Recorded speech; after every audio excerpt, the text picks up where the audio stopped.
Saan po kayo galing, kuya? Puntang Manawag? Napawala lang itong tinapay. Walang interview to. Pwede? Pwede daw interview. Interview. Saan po kayo galing? Galing po kami ng Binmaloy. Pupunta pong Manawag. Bakit niyo po ginagawa to? Para po medyo mabawasan po yung kasalanan. Salamat po. Saan kayo galing? Sa Alingay.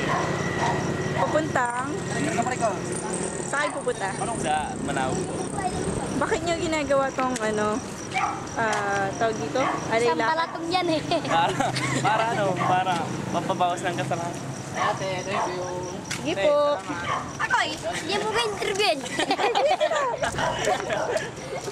Joke lang. Uy.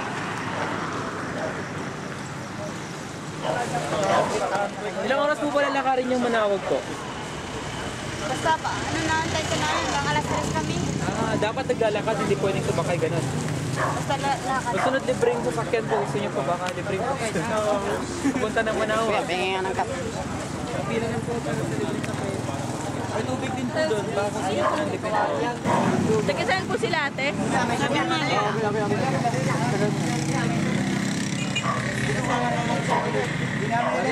Sa broad coffee yan. Important dyan na kape. Kape po. Ano po kayo galing? Sa Lingayen? Lingayen pa po kayo?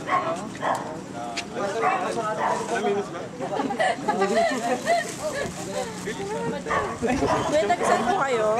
Bukal nyo. Bukal kayo ba yun? Ano oras kayo umalis doon? Mas 4. Tapos punta kayo ng Manawag. Bakit niyo po ginagawa itong penitensya? Bakit? Trip lang. Trip lang po. Ate, taga saan po sila? Alingay. Punta kayong Manawag?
Dito po kami ngayon sa may Astrodome, sa Church. Ngayon po ay Wibi Santo, Visita Iglesia. Kung saan po papansin po natin yung mga tao. Sila po ay galing po sila sa Binmaloy, sa Lingayen, meron po sa Alaminos. Meron po mga naglalakad na mga bata, mga kabataan, tapos mga matatanda. So, kanina po kami po yung nagpakape. Yan po sa cooking shed. At nakapag-refill po kami ng dalawang coffee maker. So, umabot po yun ng 200 na mahigit na cups. So, kanina po yun ay ginawa po namin yon kasi nakikita po namin yung iba po sa kanila. Meron bang hindi kumakain, umiinom. Napainom din po kami ng malamig na tubig kanina. So, yung nagadala po nilang mga bottle, i-refill po nila yun. So, kanina masaya po sila. Tapos yung iba po ay sasabihin po ni Nika tapos yan.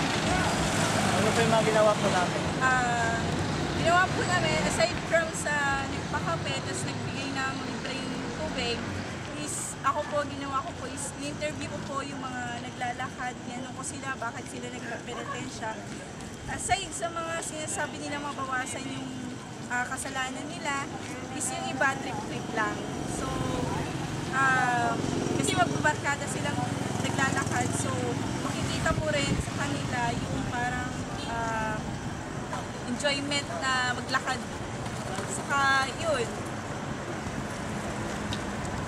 Ito po yung mga tao na nakikita niyo sa daan. Sila po galing pa din sa Dagupan na papunta sila sa Manawag. So, nakita namin malayo, Dagupan to Manawag, nakakapagod. Kaya yung ginawa namin, nagpakape po kami at may libreng tubig. So, ginawa po namin ito, hindi lang para sa amin, ginawa namin para sa kanila. Kaya nakakapagod nga maglakad dito sa Dagupan papuntang Manawag.